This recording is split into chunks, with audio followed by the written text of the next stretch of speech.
Hey, good morning, good evening, good afternoon, whatever the case may be for those of you who aren't watching live. For those of you who are watching live, forgot there that I was doing a live and not just a regular upload. Welcome in. Happy Thursday night. Happy to have you with us. Everybody's going to be joining me in a second. By everybody, I mean Jeff, as well as some special guests. For those of you who just finished the Alabama basketball game, the Tide dropped to number 2 Purdue at home, 87-80. It was a valiant effort from the Alabama Crimson Tide, but they definitely struggled on the boards, and that was the biggest difference in the game, in my opinion. Alabama struggled rebounds. I understand Nate Oates' philosophy, wanting to be fast and sprint and ramp up the pace of a basketball game. But man, I wish we could get a big like 45 for Purdue at some point in time. Obviously, 6-7 in the chat already. We got a lot to talk about tonight. We're going to talk about obviously the big game coming up Saturday with Oklahoma, playoff implications on the line for Oklahoma. If Alabama loses that game, it doesn't necessarily hurt their playoff chances, but it does impact their seeding. So we're going to talk about all of that tonight. First and foremost, before we get too far into the weeds here, if you haven't yet, go ahead and share the live on social media. If you're new here, like, subscribe, do all the things, because when you do the things, it helps us. The show's free. It helps keep it free, and it's free to subscribe. So you absolutely should. How are you guys feeling about that basketball game? Let's talk about it.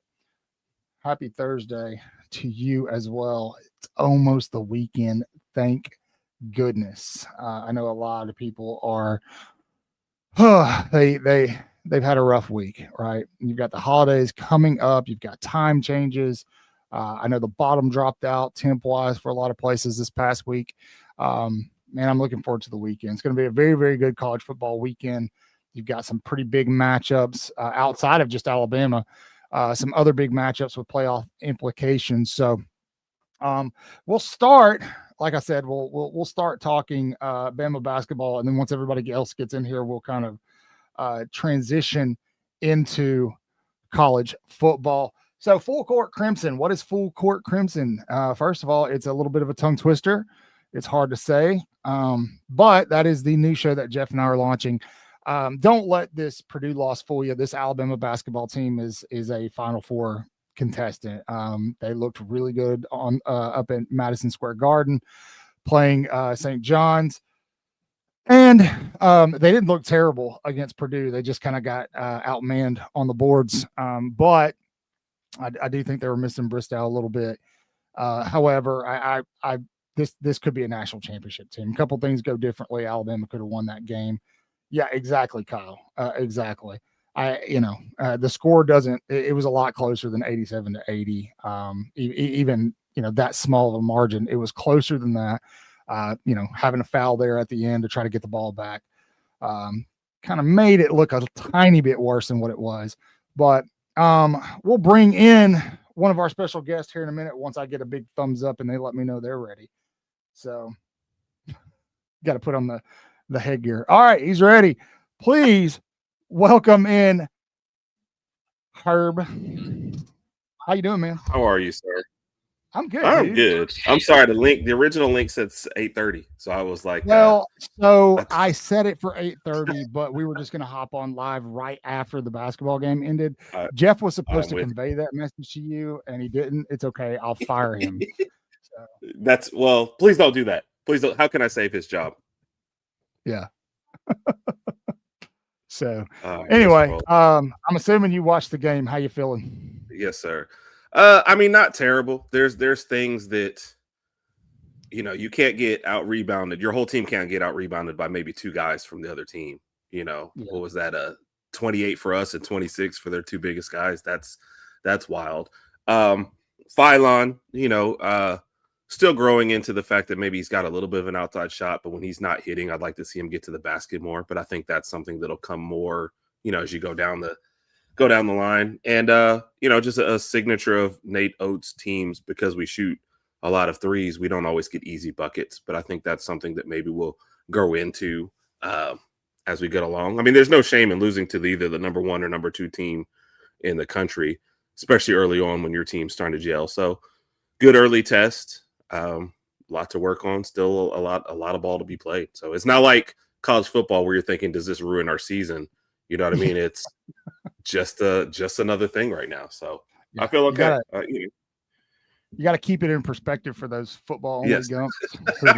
Yes. Basketball's a thing at Alabama. I got to watch it. Yes. The playoffs is still in reach. We will be fine going forward. Okay.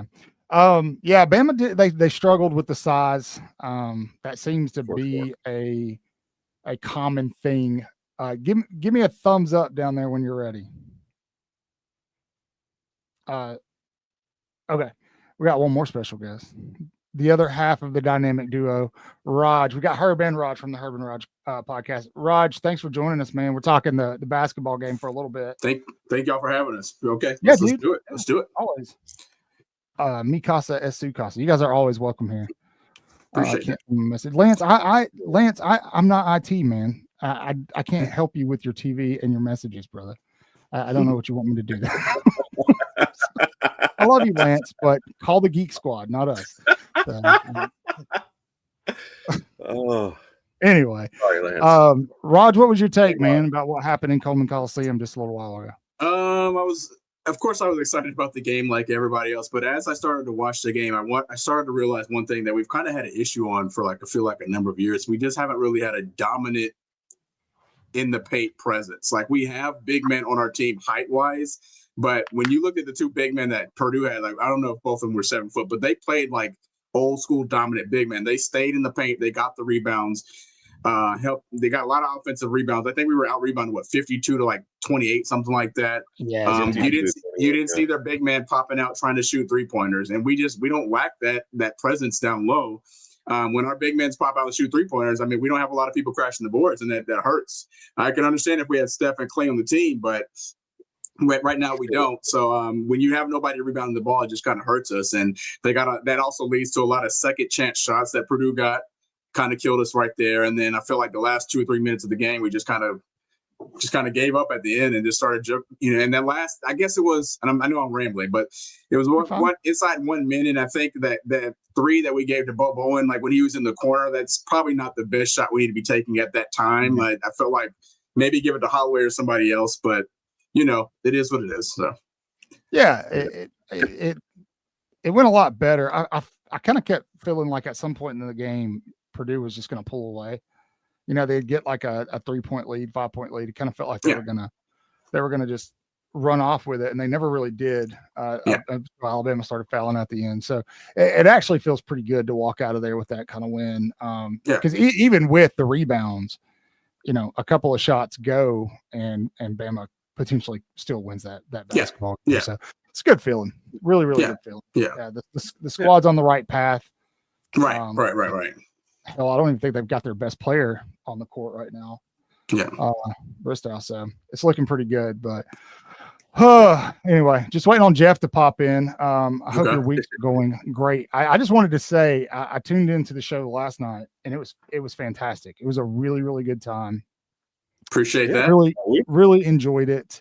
You guys are doing good stuff. So if you Thank guys you. We appreciate the comments, man, and the questions. That really helps. That always helps our show move along. And then Jay's a great guest. Let's be honest. That always. We've all had that one guest, right, where it's like, oh my God, is this show going to end because this person's terrible? Jay is not that. He is excellent. You know what I mean? Good stuff, good energy. So no, it's so hard when you get a guest that just kind of craps a bed on you and you're just sitting there. Thanks for joining us. Yes. Have you had your guest ever get up on a counter and start playing the guitar in the middle of his interview? Yeah, that was interesting. I remember that. No, he did that. He was our Tennessee guest from last season, I believe. Yeah. This season. Was it this season? Yeah, it was during our preview. Oh yeah. Well, okay. That's why I knew it was older, because it was during the preview, not during the season. Okay. Yeah, that was interesting. That was very interesting. He just started playing guitar, huh? He just got up on the desk, he starts playing, and then so, hey guys, I gotta go. I'll see y'all later. Thanks for having me on. Click. And it was Damn, Herb, you leaving already? No, he's talking about a goofy guest they had. Oh, okay. Tennessee fan. Hey, Raj, what's up, fellas? What's going on, Jeff? Roll Tide, even though that was a tough one. Yeah. That was a tough one. That was a tough one. All right, still early in the season, so we'll bounce back. Yeah, wasn't bad at all. Can you imagine if about these? It's like when you lose a football game, your emotions are completely different. When we lose a basketball game, we're like, we're good. I won't lose any sleep. Well, depends on when that is. Well, that's true. That's true. What's up, Lance? The San Diego State game still haunts me this day. So yes, depends on when the loss is. Can you imagine had Phylon played a good game tonight? How that would have wound up? Yeah. Or I mean, we were right there at the end, and Phylon played his worst game of his career at Alabama today, and we were right there with it. Free throws. He's going to learn. Get to the basket more when he's shooting that bad. Get to the basket more for him. What's up, Randy? As much size as he has an ability to get there, go get you a couple easy ones. Yep, was listening to Randy earlier. That's another thing. Hold on, we got to give Randy congratulations. You guys brought it up on your show last night. Randy hit 10K subs over there on YouTube. So the Randalorian. Yeah, big deal. That's huge. Well played, Randy. Yes. We do have a very big matchup coming up this weekend. And I guess there's not too much we can all say because Alabama fans aren't super well versed in basketball. Let's just be honest. No, I'm just kidding. We need to start. The squad's worth starting. Yeah, well, Cotton's text. Say it again. See Cotton's tweets. This team is worth watching if you're not on board with Bama Hoops. This is a good time to jump. Yeah, it absolutely is. Yeah, absolutely. But obviously what everybody's here to talk about is the Tide welcome in number 11 Oklahoma this Saturday. Playoff implications on the line, more for Oklahoma than Alabama. Alabama kind of has a little bit of wiggle room, can drop a game. However, as Alabama fans, we all know that if Alabama loses at home Saturday and you got to go to Jordan Hare and play an elimination game, nobody wants that scenario. No, God, no. And them, if they beat us, they go to a bowl game too as well, right? So, we would never do that. What would? No. Hang on. You said if we lose to Oklahoma, then playing Auburn for an elimination game. Talking about playoffs. Would that if we lost to Auburn, would that championship game? I don't care about that. That game is worthless. So, yeah, I mean, it'd be if you tough lose to Oklahoma and lose to Auburn, you're also 9-3. We're thinking 2 SEC losses. Maybe we're still okay, but at 9-3, you're talking arguments. You do not. Yeah. You cannot lose both of those games. So we're not losing both of those. Eastern Illinois. Yeah. Raj said, "Hell with this." Out. You didn't tell me you were talking football. I'm out. No, this is basketball. Sorry, I'm out of here. It must be his neighbor. Must be hollering again. It must be hollering his neighbor again. Probably so. You got to go solve. Jay Bake, what up, bro? Oh man, Bukaki on the boards. That's being nice about it. Can we say that on YouTube? That was a very poor offensive, poor rebounding performance tonight, and we still only lost by 7. Man, it was. But if you look over there, you see the one that's highlighted. Mm-hmm. I spent all this time making this really cool graphic that highlights what we're talking about in the moment. It's a great graphic. That's great. J-Bake, just because you're late, you don't get to dictate the entire tempo of the show. Okay. He's like, watch me. Yeah. I already got on this. Reminded Lance that we're not the Geek Squad. Anyway. Yes. So Alabama welcomes in a Oklahoma squad that has on paper possibly the best defense in the SEC. Maybe I think some other defenses could make an argument for it. However, no matter what, it's a good defense. A quarterback who I think possesses enough talent to beat Alabama, but hasn't played very, very well. No, hold on, Jeff. Hold on. Golly, let me do the interlude, man. Nah. Just skip. I'm just letting you know where I stand early. I'm just letting you know where I stand early. That's fine. Yes. There is, some injury concerns with their best pass rusher. There's some injury concerns with Mateer. Alabama, obviously, the talk of the week is Alabama can't run the football. Weeks, plural. Yeah.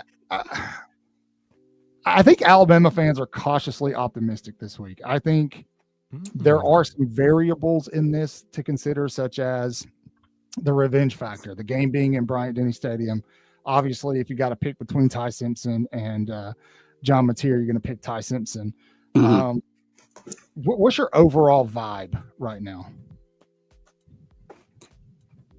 Anybody? Jeff? I'm going to say, who are you asking? We'll ask you since you got here late. Me? Yes.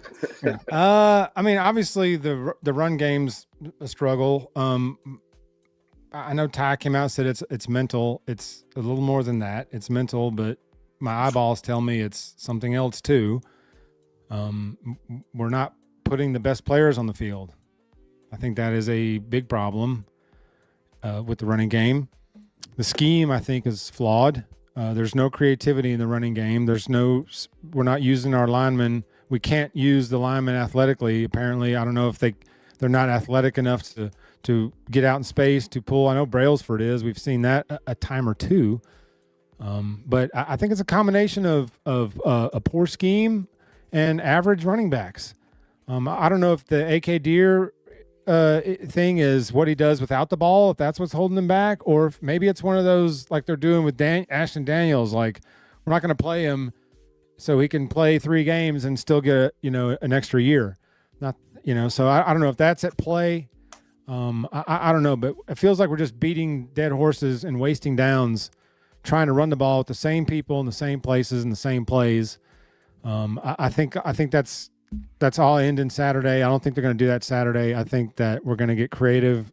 I think there's going to be different personnel in different spaces. And I think we win this game by 2 touchdowns. By 2. I think what you're talking about, Jeff, with the offensive line, and I watched the breakdown by Brooks Austin. I'm sure you all know who I'm talking about, the film guy. Yep. He had a really good breakdown on this run game, and he brought up a good point. And the point was that Alabama finds itself kind of in limbo on the offensive line. You have a mixture of guys that typically Nick Saban would want, these big maulers, bruisers. Maybe they're not as athletic as a Parker Brailsford. And so Alabama just isn't comfortable running the football right now. And they're probably not going to be until Kalen DeBoer can get the kind of athlete he wants at each, guard, center, and tackle. And so that's why kind of after last week, it was just it is what it is. Like Alabama's not going to magically just run the ball for 200 yards in a game, especially not at Jordan Hare. The best they can do is run a little bit and take some of the pressure off of Ty Simpson. But in a way, I think in this game, it's a little bit of a blessing because, guys, stop me if you disagree, but Oklahoma's defensive strength is their run stop. Yes. Right? They are the best run stopping team in the SEC. It kind of neutralizes that a little bit when Alabama already can't run the ball. Am I wrong in that thought process? Right? That's You're the onto meme. something. Yeah. Can't stop the run if we don't run the ball. What's that guy? Lance is on something. Lance is also onto something. He's got a point. I think I don't mean to interrupt you, but I think going into this game, people don't understand we're not leaning on our run game to win this game. If we get 65, 70 rushing yards, maybe 100, then that's fine. That'll be a bonus, but we're going to win this game in the air. From Agreed. a vibe perspective, I'm going into this game kind of with the same vibes I had for the LSU game. I feel like I'm a little more nervous about their defense, not their pass defense, but their rush defense, but I'm not worried about their offense at all. Mateer, since coming back from the injury, has not looked the same. Screen's looking different here. Coming back from the injury, Mateer has not looked the same, so their offense doesn't really pose any type of threats to me at all. I think as long as our O-line gives Ty enough time to kind of get his passes off, I think we should be just fine. Okay. Yeah. I don't disagree. I don't. Herb, what are your thoughts, man? No, I'm kind of in line with that. We're still going to do token runs, and it's the next topic, so we won't go into that much. So I do think changing up the personnel for sure helps. It makes me feel a little bit better. At least tells me that they're trying to address it versus just. Can I also ask who started beating dead horses enough to where this became an actual saying? But anyway, that's neither here nor there. I do think getting Ty comfortable from the beginning. I mean, there were several. We left a lot of points out on the board. Yes, the last 2-3 games easily.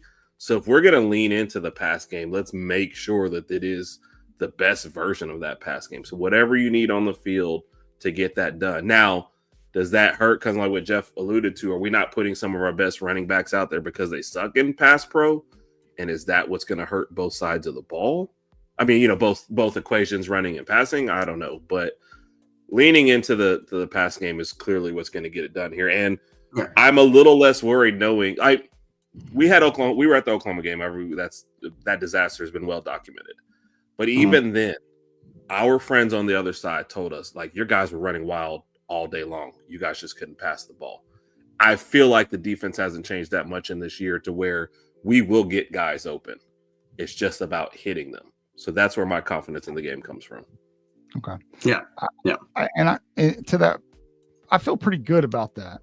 Looking back at that LSU game, Simpson had a couple of balls that, everybody was kind of going to that game talking about the vertical game. And I think he had only completed 2 passes over 30 yards at that point, something like that. Obviously, Alabama worked on that in the bye week, but then they took some shots against LSU, and they were there. They were there, and they were near misses. The ones that didn't hit, they were very near misses. And so I think working on a little bit of timing, obviously the big thing in this game is going to be making sure Ty Simpson has the time. But if Mason's not playing, I think that bodes well for Alabama's offensive line. Oklahoma's pass rush will kind of look similar to Tennessee's. So I feel pretty good about it. I do. The only two, so there's been two games that I felt very confident going into, and that was South Carolina and the Missouri game.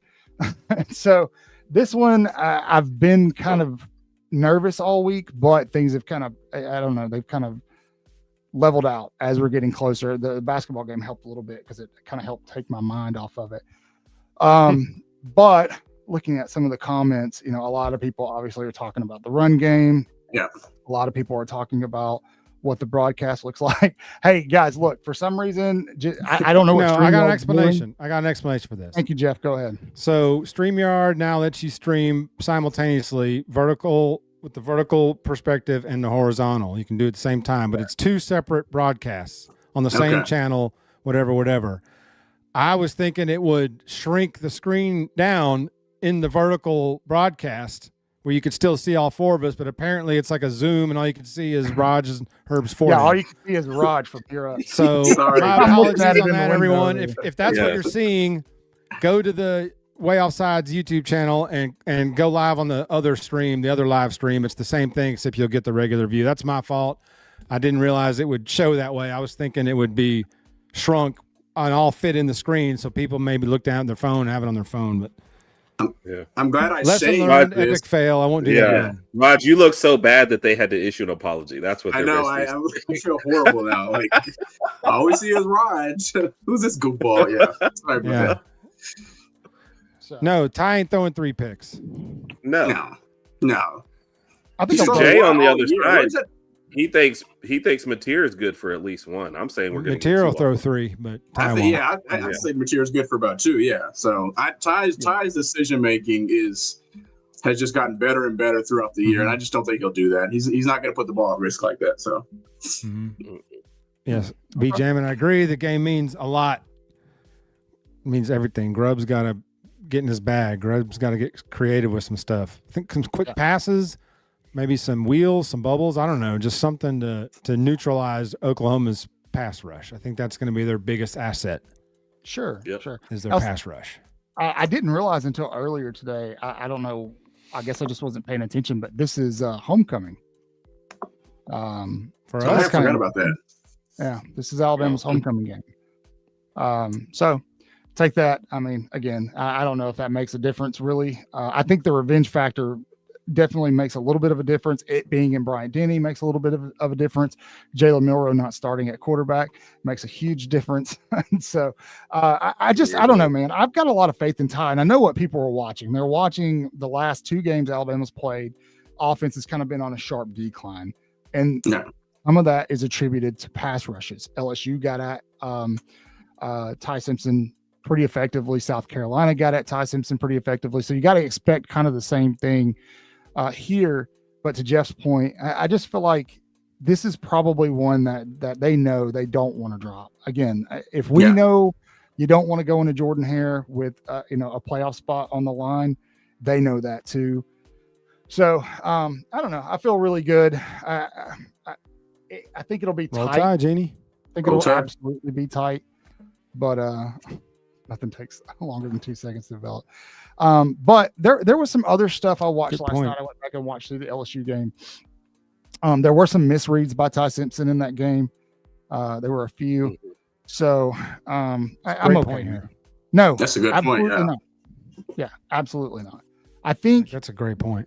Going into the LSU game, Alabama had faced 9 of the best pure pass rushers in the country. Going into the LSU game, I can't remember where I pulled that number from, but it wasn't out of my ass. I promise. I like that stat though. Yeah, it's pretty wild. So, B Jammin, I don't agree with you. Yes, yeah, the wide receivers have to step up and make catches. I didn't really see that being much of an issue against LSU. To be honest with you. So I understand why you're saying it, but. But everybody's talking about OU's pass rush, right? A big key to this game is going to be Alabama's. And Alabama, their pass rush has gotten a lot better as the season's progressed. Obviously, Quay Ruthall getting hurt, you kind of get that emergence of Yonze Pierre. He's been great. LT Overton's looked pretty good the past couple showings. So I expect Alabama to probably be able to apply some pressure pretty willingly in this too. And I think, that's going to be a very, very big positional battle to watch in this football game. Yeah, OU's offensive line struggles too. They might be worse than ours. So Pierre might have a feast. I think so. I've also heard that they're going to be starting 3 freshmen. I know one has started all season, but they're going to have 3 freshmen starting on this line. Well. You did? Yeah. So you combine that with you've got Mateer, who's got the thumb injury. Didn't he have surgery on the thing? Yeah, came back surgery on the thumb, but we also heard erratic. Something about his knee too. Remember Jason? Our guest last night mentioned that when was that, Herb? Was it during the Texas game that maybe he suffered a knee injury, or maybe before that? No, he thought it was before the Texas game. Whatever was right before the Texas game, he actually thought he was hurt before that. And then it's just been lingering. And so, because he even mentioned he thought in the Texas game it wasn't his hand. He thought his push off on passes wasn't as much as he needed to get that done. Gotcha. And you got to remember, like Mateer, wasn't passing that great early on, but he was their leading rusher for the first 3 or 4 games easily until they played a cupcake. So it's not going to work. You take that away from him and that dynamic, and not being scared of him as a passer for real. That kind of gives you a little more confidence. Everybody just thinks that like their defense is going to shut us down, and the people who are picking upset picks is almost like they think the defense is going to come out and score, 14 and 21 points like last year. And I just don't think that's the case. I don't think we lose the turnover battle like we did last year. So it might be tough on their defense, but I'm not necessarily scared of their offense either to get points against us. I agree with that. I think that nobody's talking about our defense. Most of the talk is about Oklahoma's defense, but Oklahoma better be watching out for us defensively because we got a squad on defense playing well right now. Cotton said it really good in a short that he did that the linebackers have progressed immensely this year from week 1 to now. They're playing at another level, and that's a big key as to the defense suddenly looking formidable. Yeah, I agree. Jefferson has stepped up a lot, I think, recently. And Hill Green, I think, went from like forgotten man to all of a sudden, being like a game ball, hey, this guy is making plays all over. You know what I mean? So, no, I think, and it's similar to last year, to be honest. Nobody was enamored with the defense to start last year. But as they went in and as everybody got more and more comfortable with the system, you just see your plays being made, more opportunistic on defense, creating more turnovers. So, I do think the Oklahoma offense is not a lot to be scared of, and our defense is playing better. They will keep us in the game. Sorry, Rob, that's why. That's why I said like going into this game, I was nervous about OU's defense, but my feelings are pretty much the same as LSU's. Like LSU's got a good defense, but offensively, they haven't seemed to be able to muster up a lot of points this year. And coming into the season, Nussmeier was supposed to be Heisman favorite, blah blah blah blah blah. Obviously, their offense hasn't looked the same. Same with OU. Ever since Mateers came back from his injury, their offense has not been any type of threat all year. So, again, their defense may have somewhat of a game, but to your point, I don't think their defense is going to get all that pick sixes and all this stuff like they did last year. So, I don't know how they're going to score a lot of points to kind of keep up with this.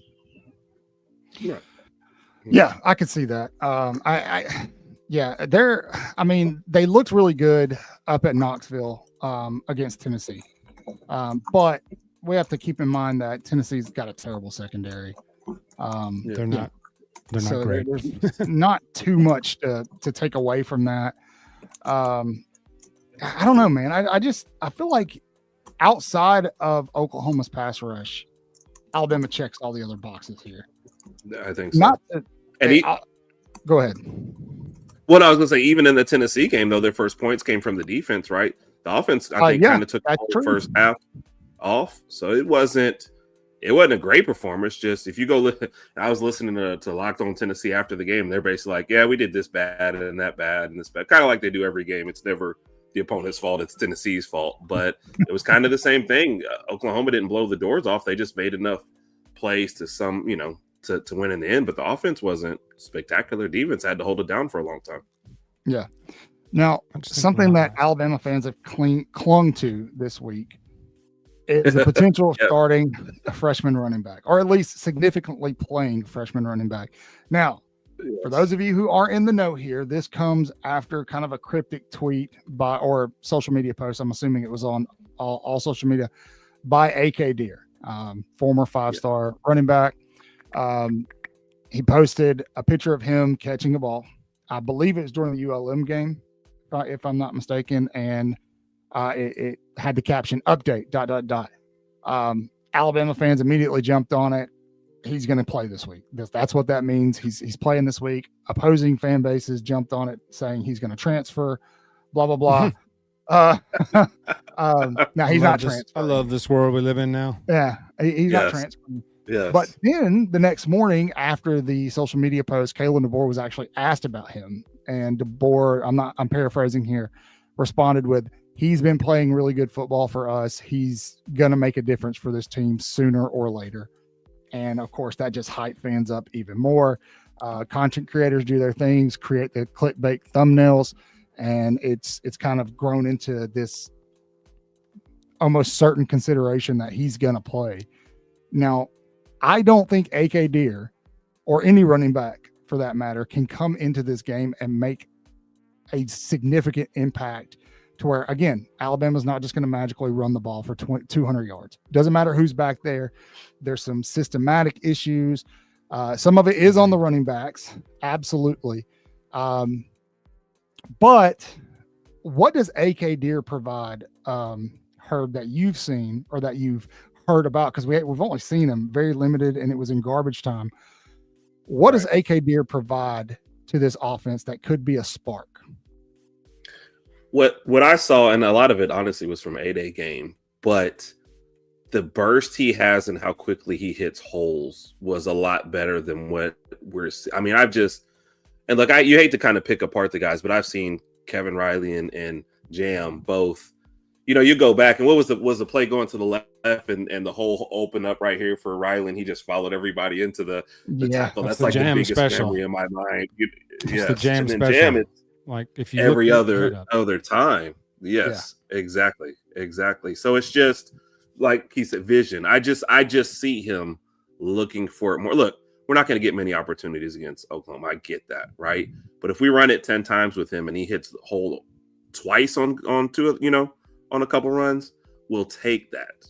So I feel like his burst and vision is just much better than what we're seeing from anybody else. So I'm excited for his opportunity. Look, the floor is very, like the ceiling is very, very low. Like he can't do worse than what our running game is right now, right? You know, if he runs his first 2 runs and he gets 2 yards total, we'll just be like, okay, well, I guess it was just all the line. But not Clint. Who was it? Wyatt Fulton. He was pretty much like, well, what's it going to hurt to try, man? Like, I mean, is it really going to hurt anything? Like, nah, absolutely. Throw his ass out there. Let's see what happens. You can't get any worse than 10 carries for 13 yards. Like, you're at rock bottom. So why not? Yes. Yes. And then I agree, Smitty. Formie better do something because he sure ain't blocking no one. So you got to do something. Not going to do anything. Again, we're going into week 12. You are what you are, man. You are what you are. Continue to get the majority of snaps. Automatically put you in positions to win football games. Mm-hmm. And so, why they keep doing the right tackle, right guard shifting around is on me. Or is beyond me. I don't know. But to Ty Simpson's burner point here, y'all are commenting too fast. Slow down. Dang. I know. J-Bake, you're off, man. No, he's not. He's right. He can't be a beast. Yeah, it does look like they're running with their eyes closed. There's a lot of holes and things that are being missed. I posted that one photo earlier this week of Jam Miller, right? He's getting a carry. You can see a hole about to open to his left. You can see Jaden Roberts coming around about to pick up a linebacker coming in to make the play, and Miller bounces it outside right into another linebacker that's just sitting there waiting for it. And there's a lot of that going on. And it's normally I would be okay with, 56 yards of rushing in a football game and winning if it wasn't putting the offense in really tough positions. Because we're still trying to run the ball on first down. It's just not working. And so if a guy like A.K. Deer could come in and kind of provide a spark, at least somewhat, even if it's sweep the leg, even if it's come in and, bust it's a threat. 10 to 15 yard runs here or there, I'm okay with that, man. Bring it on. He's a threat to score every time he touches the ball. Yeah. No. So, I agree. Raj, what do you think about that, man? Do you think there's any truth to the rumors? I think a little bit. When he posted that update meme or GIF or whatever you want to call it the other day, I think that's when the rumblings were starting to be heard, and maybe he was starting to get some touches in practice. I'm not sure, but oh wow, okay. He's not wrong. No, but I just feel like at this point we have literally nothing else to lose. I mean, if we put him in and he doesn't do well, then we could just revert to somebody else. I guess my question is, did something happen to Jam in order for him to kind of relinquish playing time? I don't know if you call it relinquish, but in order for him to lose playing time, or was it just that wasn't working, so we moved on to something else. So I don't know. Yeah. Film It got hit him out really of the. hard if this kid came in and did, have 100 yards rushing or something insane in this game, and all of a sudden you've got to tell Jam, hey, exactly. You're not the guy anymore. Jam was playing solid until he got knocked out against Missouri, and he's been running in quicksand ever since. I mean, he has no vision, no burst, no speed. He can't get to the outside. He doesn't even look to the outside. He's just running up Jaden Roberts' butt, and that's it. There's at some point your running back has to make the play, has to make somebody miss, has to do it on his own, and Jam's he like Tobias said, man. I mean, Helen Keller could tackle him right now. It's just not. It sucks to see because the dude's a good football player. Right. And he is a detriment to the offense currently. Yeah, we had high hopes for him of coming into the season. We thought he was going to be the guy, but Jam has 321 rushing yards this year. So it's just he's been so bad since the concussion. At this point, you have to make a change now as opposed to waiting till you get to the playoffs or the SEC championship game, then trying something new. Let's see what happens this weekend. If it works, we do it again against Eastern Illinois, and then we continue with that. So let's see what happens. Who's the leading rusher on this team right now? Is it still Jeremy Bernard? I thought it was Jam, wasn't it? Jam. I mean, that's what's so. I mean, he's probably not far off. Keep in mind, he didn't play. What? How many games did he miss? 2. I think he missed the first 2. He came back for Georgia, right? When that his first game back. Yeah, that would be the first games. 3 that. Jam is leading with 321 yards. Oh, wow. 9 games in, our leading rusher has 300 yards. Derrick Henry had that in and he missed and a half. 3 or 4 games. Yeah. I was going to try to defend him a little bit, but quicker develop and run like that. There's no creativity in the run game. If you watch the play calls, I don't know if it's because there's no explosiveness at the position.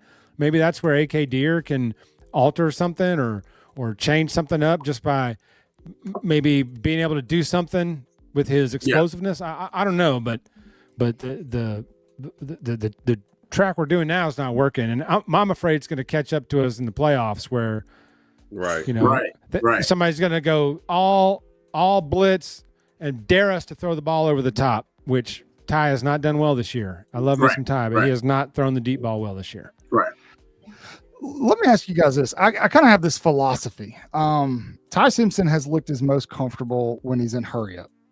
I think so. That's why Alabama's been so good. The middle 8, right? Because they go quick. Do you think it would be a terrible idea for Alabama to come out for a couple of possessions and go fast? No, put a couple of scores up on the board and make. I think it's a great idea. Herb, I think I even mentioned that to you 1 or 2 days ago. I said we need to come out here swinging for this OU game. I want to see either a play action or a shotgun straight from the jump, and let's just go deep and put up. If we put up 14 early points on the board and just kind of separate them from us, I think that'll be a good thing. I'm all for it. It's been missing. I agree with you 100%. And I feel obviously you don't want to do it the whole game because you're leaving your defense out there kind of butt naked and tired. But I agree with you. Go score 2 quick touchdowns. Yeah. They're playing from behind. They've got to throw it. You want John Mateer throwing the ball. You don't want them running the ball. Let Mateer throw it because he's going to turn it over. Yeah. And boom, man, that's your ball game right there. So let's attack. Use Hollywood. The guy is a burner. Like I was watching there's something missing with Hollywood this year. There's no that explosiveness that he dropped that deep ball against Georgia, and it's like we haven't tried to stretch the field, and they're going to challenge us to do that. They're not going to play zone anymore because Ty will slaughter you in zone. They're not going to play zone anymore. They're going to play man. They're going to rush the passer. They're going to dare us to go over the top. Dare us. They're going to say, here, there it is. They're going to dare us to do that. And man, get Hollywood stretching the field, get him out running. Like, man, that little short, quick screen pass deal, that's really not his game. You saw that, he was trying to avoid that hit on the screen pass, didn't get a first down because he was going to take a shot, and then he took a shot anyway. So it's like, get creative and turn him loose. Yeah. Yeah. And Ryan try to stretch has enough drop passes throughout the year, but he's also caught a lot of passes and taken some serious hits throughout the season. So yes, I'll give him that. Yeah, he's dropped a few balls, but he's also had some really, really huge catches. I don't know. He just doesn't. He doesn't seem like he's. I don't know. Jeremiah Smith looks much different than he does when you look at the two of them. Yeah, and they're the same age, the same class, but one of them looks. You're talking about a physical. One of them looks like a wide receiver. And one of them looks like he's still a kid trying to figure out, trying to figure things out. Well, I don't know if that's entirely fair. Jeremiah Smith is built like a really, really fast linebacker with one hand. Yes. We're talking about two different bodies, and then all of a sudden you're slapping Ryan Williams in the slot this year. I think that FSU game. Why are we doing that? That run is, and I think that maybe stuck with him, getting knocked around the way he did. I think that might have stuck with him a little bit, but he has come up clutch a couple of times these last couple of games. I agree, but they're not using his strength, which is speed. I also agree with that. Yeah. We're quick passing and waiting for things to set up to try to zigzag. Like we're not trying to attack down the field with him as much. Most of the deep balls are going to Lottie or Jeremy. Yeah, but that's because Ryan Williams is still commanding a ton of attention. But now you've got Latsier Brooks. This is just my opinion. You've got Latsier Brooks who's freed up because everybody's worried about Ryan Williams, right? Yeah. And I feel like they tried to stretch the ball a little bit. Now, what's alarming is that even when they did it and had some success, Alabama only scored 3 points in the second half of that LSU game. Yeah. This team is a good enough team to beat you, but they do not have that killer mentality to where they're going when there's blood in the water. Now the defense is developing it. You can see it. But offensively, when there's blood in the water, there's no finish him, I almost did the Mortal Kombat. Yeah. Bingo. You know what I'm talking about? Like it's just not there. Like no greater example than the first possession of the Tennessee game in the second half. Right after that pick six, went to the locker room. What did we do? We came out and ran jam up the middle twice.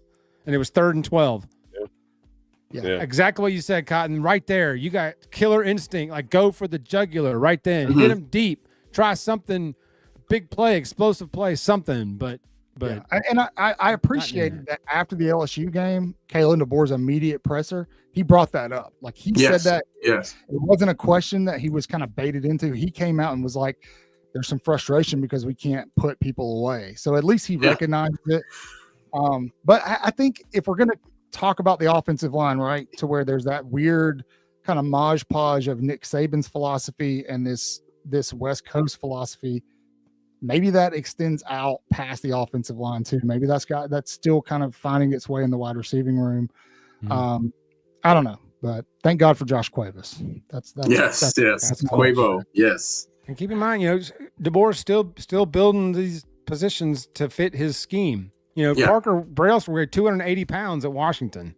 So the scheme up there wasn't just bull over everybody. We didn't have Landon Dickerson up there. It was athletic in space guys.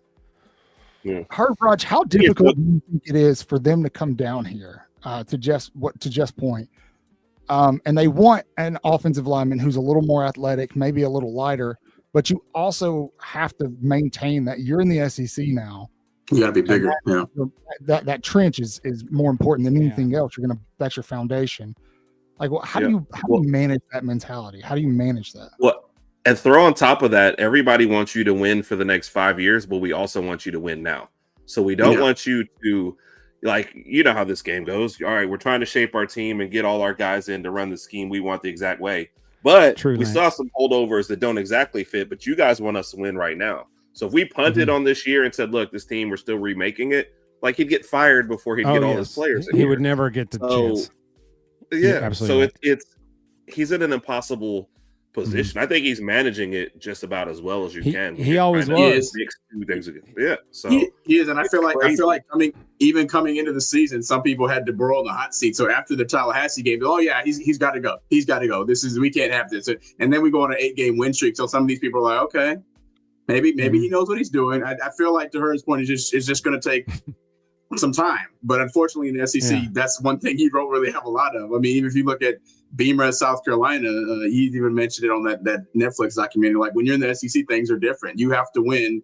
People are expecting you to make it to the playoff or a nice bowl game every single year. When that doesn't happen, we know what happens. So here comes a buyout or whatever the case may be. So in Kalen DeBoer's point, I mean, we're expected to make the playoff this year, and obviously we're on a good run, and that's a really, really good possibility. And I think it's going to happen. But if we weren't, had we already lost 3 games this year, hey, that'd be a different story. It would have been tough. Yeah. Absolutely. Rod, you bring up playoffs, and for the sake of time, we're gonna jump forward in our programming here. Playoffs, second rankings for the college football playoff came out. Obviously, this is not how it's going to end. Jeff hates this kind of talks. Jeff, you can take a nap while we talk about this. You guys, what was the biggest prize in the second week of the college football playoff rankings? Miami being slotted in where they were and not even been expected to win the ACC. I've given up on the Notre Dame surprise. It's Notre Dame, and it's what it is. But the Miami one for sure. They're just like, I guess they looked around the ACC, the top leaders, like Louisville stuff lost, and they were just like, you know what, we need a name back in there. So let's just get Miami back in the playoff and say forget whatever else goes on. So that was my only mild surprise. Okay. Yeah. I was going to mention the Notre Dame one, which Herb brought up, because that's the one I always bring up. Because if you look at their schedule every year, it's kind of like, look, we can afford to go ahead and lose these 2 games early on as long as we win out. And, we don't have to worry about a conference championship game. So our little slot will be much easier. And as long as we make the playoff every year, then Marcus Freeman, will keep his job and we can say we had a good season. So they have a nice little formula working for them. And, I think they're going to win out. I forget who else is playing the rest of this year, but I don't think Notre Dame's going to lose another game. Pitt, Pitt. Yeah, you're right. I think game day is going to be there, isn't it? For Pitt, Notre Dame? Yeah. Is it? Yes. That's wild for a game with a double-digit spread. That's where you're going. Because I think Aaron Donald is the guest picker. Crazy. Of course, it's a Pitt tie. Alabama's the only one that didn't have Alabama ties do the guest picking. We got Theo Vaughn. Theo Voss. Yeah, I know. Dalton Voss, whatever his name is. Who's riding in with the opposite team. That's why I'm picking them. Posting videos. And Miami winning out doesn't get them to the ACC championship, Lance. There's several teams ahead of them still, so that's why Georgia Tech. Who else is Tech and Georgia Tech, Virginia, Pitt, SMU, Clemson, and Duke are all ahead of them. Okay. Louisville. That's 5 I'd teams love to with look only at one loss our in the playoff ACC. prediction, Cotton, at the end of this year and see how many. Is it weird, Herb, saying hearing all those teams and not hearing Clemson anywhere? Anywhere. Yeah. Well, look, Georgia Tech, Virginia, Pittsburgh, SMU, Duke all have one conference loss. I'm like, what is this conference? I don't even know how half those teams fit in. Duke. So. If Duke only has one loss in your conference, if Duke football only has one loss in your conference, that's really all you need to know right there. Let's be honest. 7-4 with one conference loss. Yeah. Right. Wild. That's crazy. Duke could lose the ACC or win the ACC. They could. The ACC. Yeah. Vanderbilt would win the ACC on the reg, dude. This Vanderbilt team would run the ACC. Right? Absolutely. Yeah.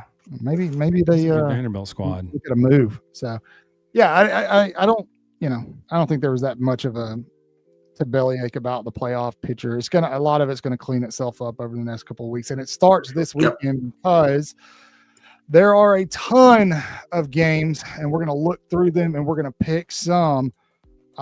We will start off early in the morning. Well, not early in the morning, but typical kickoff, 11 a.m. Central Time. You've got South Carolina heading over to Texas A&M. I think this is a tricky game for Texas A&M.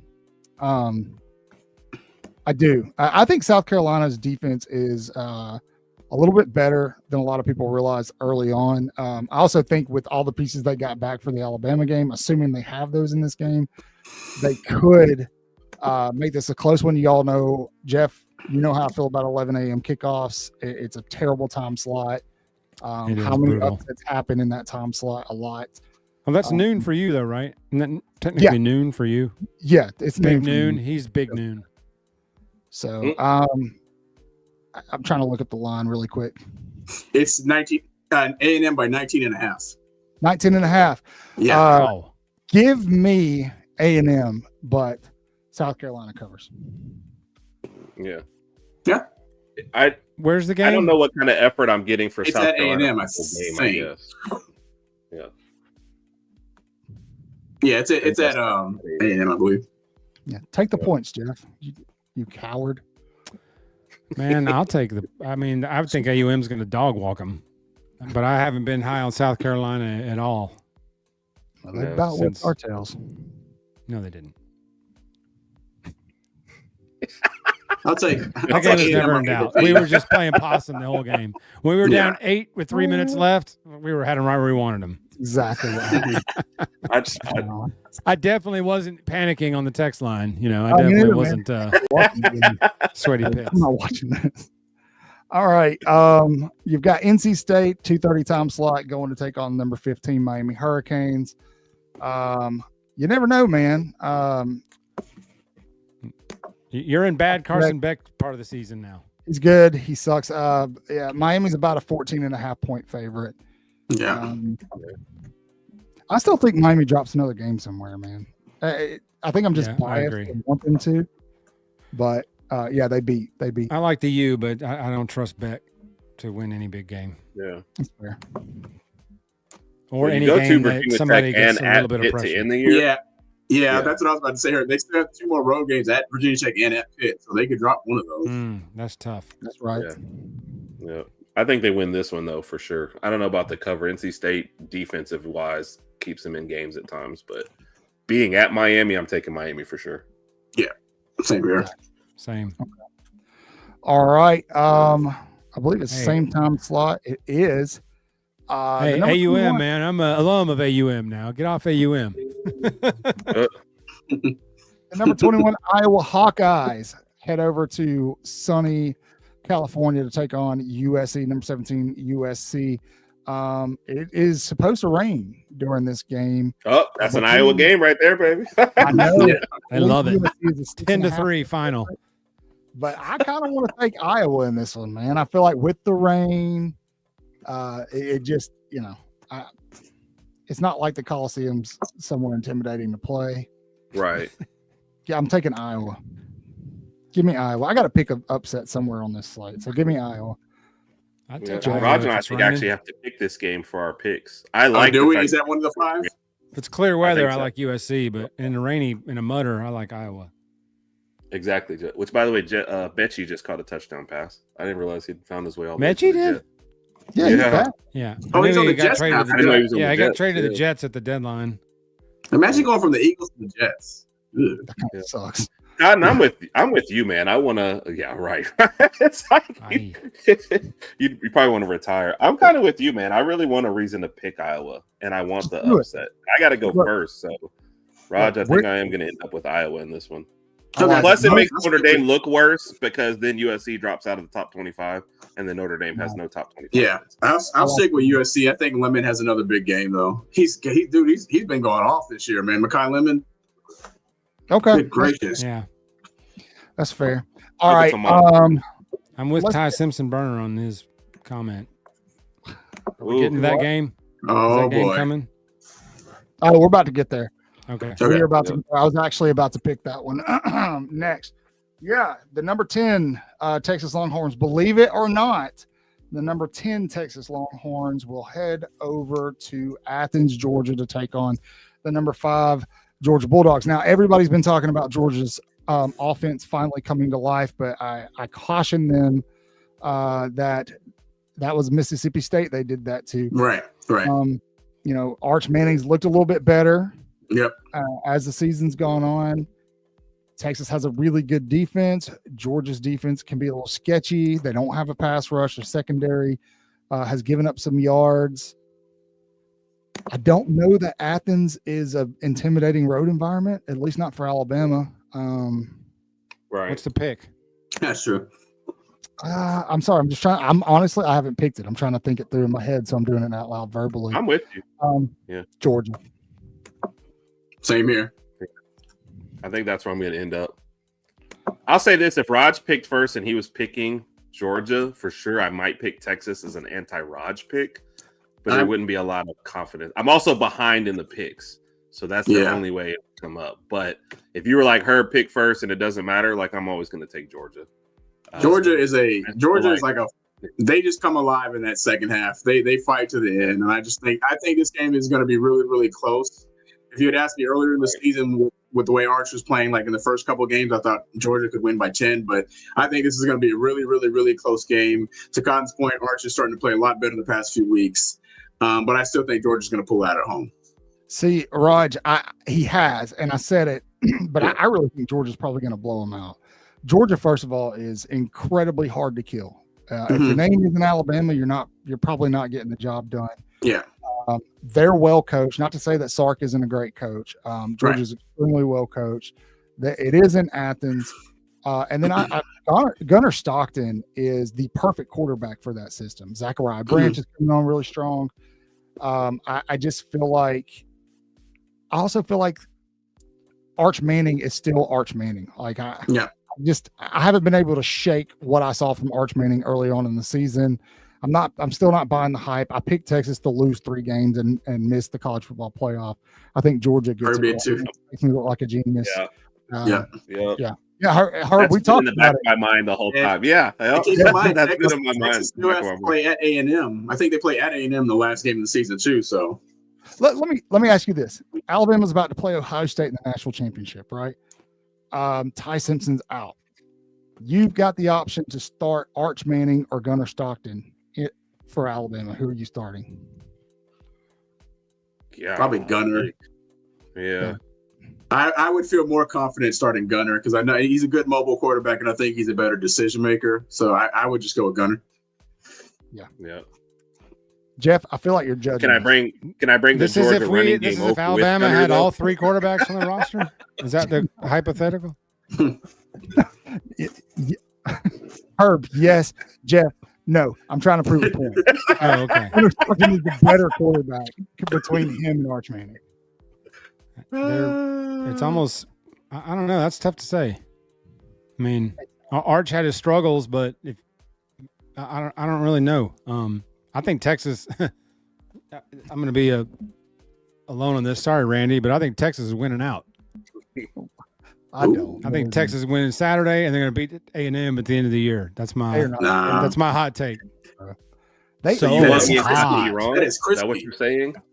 So hot. Should I run it? Hold on. Run it. Oh my God. Run it. Hold on. Run it. Here we go.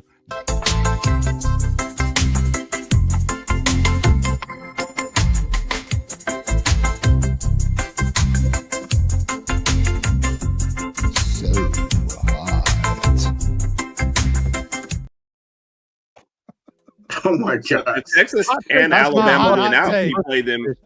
We play them in the championship, right? That's my hot take is Texas wins out, shocks the world, and they wind up in the SEC championship game versus Alabama. Her, we have to increase our production budget. We need stuff like that. So yeah, we got to figure this out.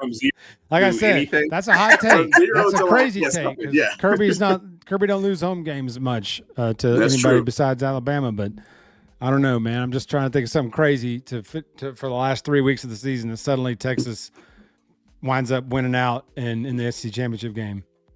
Yes. Yeah. See, they're not called hot takes. Like hot take.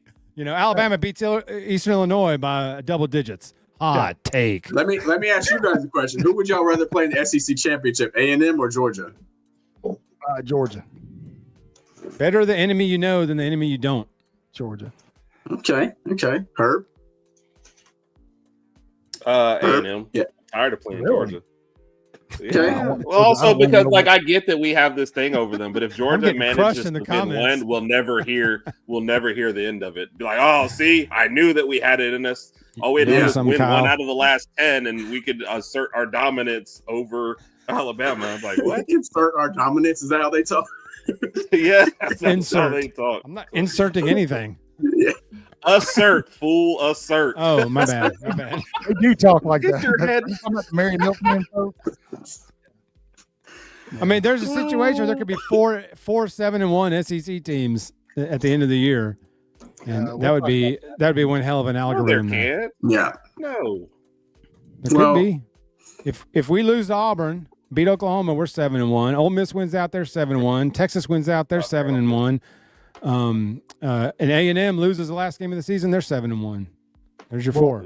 Yeah, wow. It's possible, but I don't think that's going to happen. It's highly unlikely. But it is possible. Texas would have to beat A&M. Yeah. If they lose to Georgia, Georgia wins out, then Georgia would be that third 7-1 team. And then if Texas beats A&M, there would be your 4th. He said don't ask him, so don't ask him. Don't fall for the trap. He already said Alabama. Yeah, he already said Alabama. Who it is. Dude, that was a big trap. What if Debo goes 2017 Saban and throws the Iron Bowl just to avoid that useless game? I don't know if he could afford to do that. Yeah, I don't. People would go crazy if we lost that game. I mean, they forgot Saban didn't try to win the 2017 Iron Bowl when we were hoisting a chip at the end. Yeah, but dang about that. He had already won a couple. You know, he had real estate. You got to build up some credit. He had some real estate there. Imagine Caleb DeBoer coming off a 3-loss season, purposely throwing the Iron Bowl. That would be crazy. Yeah. Well, obviously it wouldn't be obvious like the Cleveland Indians pitchers. I'm just saying. Watch the 2017 Iron Bowl and tell me Nick Saban gave 2 rips about that game. Oh, I know none of us did. We all kind of knew it was coming, man. Yeah. All right. We've talked about it ad nauseum. Tuscaloosa. I know we're all picking Alabama, but I want to hear your score predictions. I won't go first on this one, so I don't take anybody's thunder. Who wants to go first? Completely voluntary. I'm going Bama is going to win 29-10. I'll go 24-13, Bama. Wait, what'd you say, Herb? 24-13. Oh, God. What are you going to pick, 23-13, Raj? Go ahead. No, I was going to say 24. I was going to say 24-14. Okay. Go ahead. That's my prediction. All week. I got 24-17. So, okay. What I will say, there is something that I thought about last night that really bothers me. Alabama's defense has been getting better, but they give up chunk yardage, right? Yeah. Yeah.